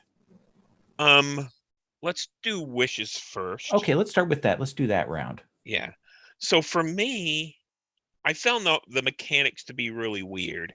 To a certain extent, they are dated, but there seems to be this lopsided. The whole, what's the right word? Auction for stats and placement at the beginning, and then buying of powers, seem to shove everyone off into a particular area. I think Eli coming in, halfway through, was able to set things a little bit better, knowing where everything was, and it seemed more balanced. It seemed weird in the setup. So that's the thing that kind of threw me off. I mean, and it is very open-ended. It's hard to tell. I think you said this in the first session, you don't have a list of feats or playbook moves or something like that to figure out what you're going to do. You can do just about anything, just figure it out. It's very open, which is a little hard to get used to. The auction thing also, like the example in the book that they give, he has 8 players. Yeah. And I'm like, okay. And like all of the examples use like the idea that you have a table of like 7-8 people playing, which seems, for me these days, no, thank you. No, thank you, sir. So yeah, that's an interesting point. Eli, you were here for 2 sessions, so you didn't get the full taste of this. Let's come to you and ask you about wishes that you might have. Yeah, I mean, I guess on the narrative level, I felt like I was starting to get to know Rin and the other people. Like, the other people seemed more sure of themselves, just as it is when you jump in. But the extra NPCs made it a little bit harder. But it was like, I have close family bonds to these other people, and that starting to get it. I think one thing with the mechanics that was interesting was that we had this other plot with extra powers that weren't even among the other assorted powers that were there.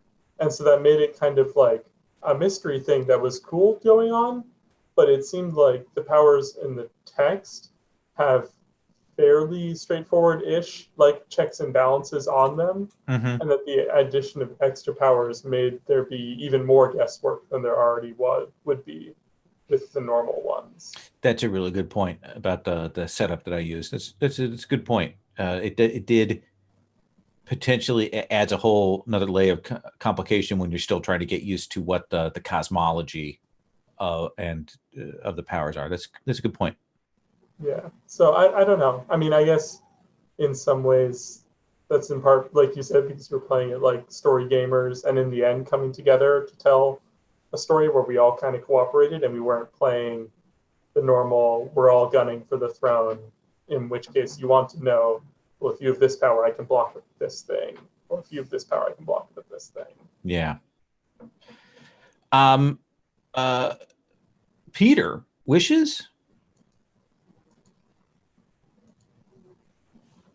Yeah, I mean, it's funny because with the auction the way it was really like I came in expecting to like be good at 1 or 2 things and then really have to fight for the rest.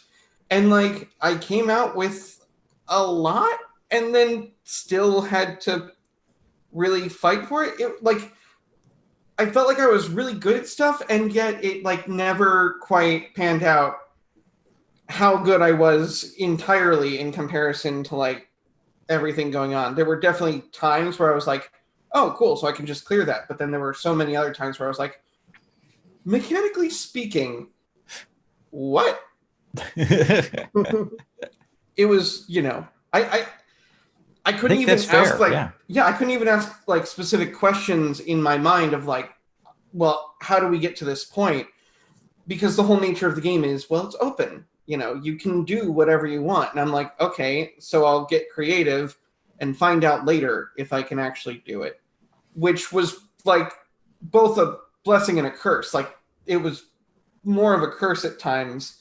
But it only really started coming up when like last session we all started to like get at each other a bit. Because then I was like, oh, well, here's a direct comparison of where we all stand in regards to each other. This is the first time we've dealt with this. Mm-hmm. So it was tricky. Yeah. No, I think that's fair. Yeah. I mean, the game's a little dated. I love the setting. I'm going to stop there. Okay. No, I think that's fair. Yeah. Otherwise I will get into... Okay. Yeah. I have a couple things to say. I don't usually come in on wishes, but I will say a couple things when we're all done here. Will, do you have any wishes? Yeah, wishes. No, I have very little to complain about. I really enjoyed it. The mechanics is kind of like what mechanics? Like it was almost just could have had no numbers or stats at all, and we were just going back and forth telling a story. And I think that worked fine for kind of like the Gauntlet culture, that everyone is on board with that. It did feel occasionally in the combat scenes, it felt a bit like, like kids playing. It's like, I'm going to shoot you with a bazooka. Well, I'm going to block it. Well, I'm going to shoot you with 50 bazookas. Well, I'm going to block it with 50 shields. There's nothing to define what you can and can't do. But that was fine. It really just gave us all the chance to just describe our characters being awesome in whatever way we envisioned them doing, which I think worked fine. Yeah, so I think that's absolutely true, and that's certainly a critique that trad gamers often make of story gamers, is that you just do whatever you want, which I think is certainly true here. There are two things I want to mention, and they are failings on my part.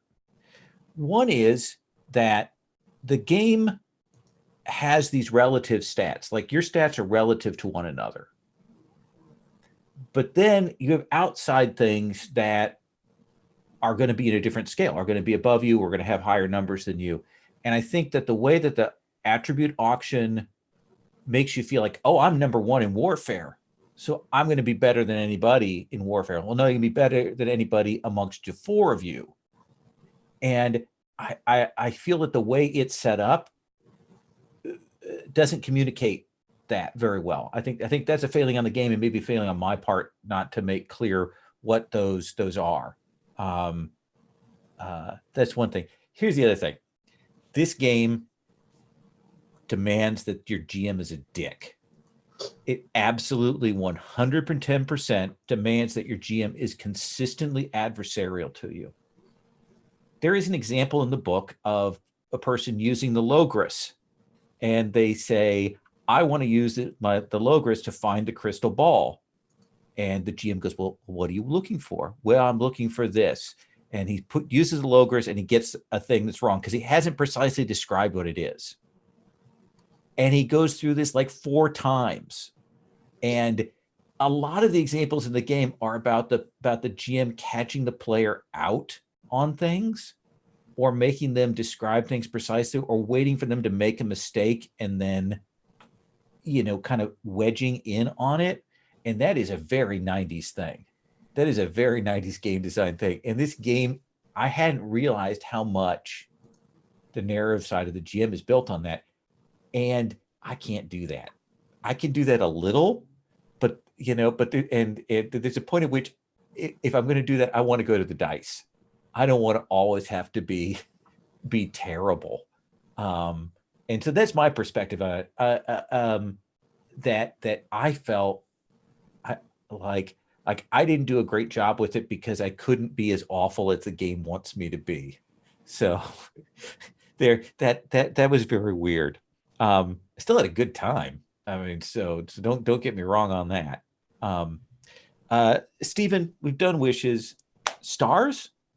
Yeah, actually quite a few. I think that I felt like maybe it was because of the way the auction went, but everybody's character embodied exactly what they talked about. I mean, Joanna was a master of warfare. Simon was sort of a defender of Amber and almost a knight. I mean, they all felt Ren basically was distrustful of the Amberites but was a master of, Trump and being able to do all that stuff. It just all fit really well. And the story that you came up with the weaving of the shadows just kind of blew my mind. The tapestry and all of that kind of stuff. I thought that was such a fantastic story to weave through. It was really nice. Oh, good. I'm glad you dug that. Mhm. Eli, you've only had 2 sessions, but anything you want to point to as stars? Yeah, I definitely enjoyed playing with you all. And for as much as I talked about how having weird powers makes it weird to know how your described powers interact with them, they were very cool visually. As Stephen was saying, just like the shuttles, the weaving the loom shuttles, and the tapestry stuff was very cool. And I feel like we talked about how we came together as story gamers here, but there were a couple moments in last session that felt really, really spicy of the like callback to hardcore PvP moments that were like, I don't need that all the time for sure, but just a little sprinkling of it here and there was cool. Absolutely. Peter, stars? Yeah, I mean, like when this game went up on the Gauntlet calendar, I did a double take because my first thought was Amber? You mean like the series I kind of vaguely grew up reading when I maybe wasn't old enough to read them, and my dad has them all downstairs, and I'm, what? There's a game? And now I've sat here after 4 sessions going, yeah, that was my experience with Amber. But like in even better way because of the modern sensibilities. I think Stephen is right on the mark that like intentionally or otherwise, people's powers sort of defined them. But as we went further in, it was clear that like we really got to flex our creative muscles in how that worked out. I mean, I like anytime it was like, okay, this can't be solved with combat. I was like, but Joanna's going to want to solve it with combat. So maybe we should find a way. And I love that Morgard maybe wasn't necessarily like the best at a lot of things, but oh my God, just the sheer creativity of like, oh, well, if I do this and do that, and just kind of like, oh, I'm trying to nail it down because there was one particular description you had tonight where like I sat back and was like, I never would have thought of that. And I guarantee the people making the rules never thought of that, but that is a solid choice. Just go nuts. And I really appreciated that despite the fact that I felt Rin and Simon were adversarial towards each other, I like that tonight sort of provide this weird like begrudging respect of like, well, no, I wasn't going to let you die. God, I was grateful that I had a pause and then got to go, I mean, we could still die. That was, yeah. And Lowell, I definitely had the same thought reading it, that I was like, oh, the GM's got to be a dick. But I kind of appreciated that, like, you didn't go out of your way to be a dick, but you didn't make it easy. Nothing about it was easy. Just because you were good at something didn't mean you would succeed. And the way that some of, like, the bad stuff would kind of trickle in when you weren't really expecting it. Like, I could go, all right, I'm going to lean into this because I'm good at it. Okay, you suffer. I was like, oh, Yeah, okay, that makes sense. But I thought it was all really solid, and I wish there was a book series about this group of Amber Yeah. characters. It definitely, I felt like you guys did a good job of keeping it. It felt like a good novel with everybody's character arcs felt really natural to me. I will say that as a GM, I loved where everybody went with their characters. Will, I'm going to give you last word. Stars. Okay, great. Stars. Yeah, well, thanks everyone. It was a great series. Stephen, I really loved like us being the kind of the brains and the brawn duo, and me repeatedly charging into danger and you having to save me from things that I didn't even really understand were going on.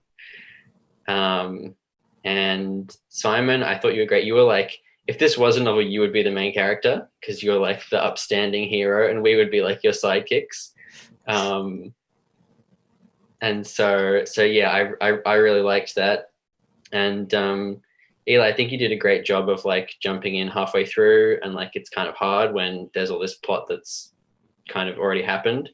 But I really liked Rin. I wish I had more time to kind of be snarky at Rin and distrustful. But it kind of like we ended up having to fight the bad guys and get through the story. So I guess if we'd had one more session, then maybe there would have been more of that PvP element. But it was enough, and I think you did a really good job of giving Rin a character arc. By I think the epilogue of going and walking the pattern was a great way of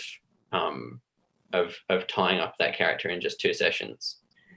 And Lowell, I think you did a great job of like capturing the aesthetic of Amber, and I think you did a good balance of dickery as a GM. You were just enough. Awesome. Well, thank you all very much. I had a good time running this. It was an experiment. I always like trying new things, and so this was super fun. I appreciate you all coming along for the ride. I'm going to stop the broadcast.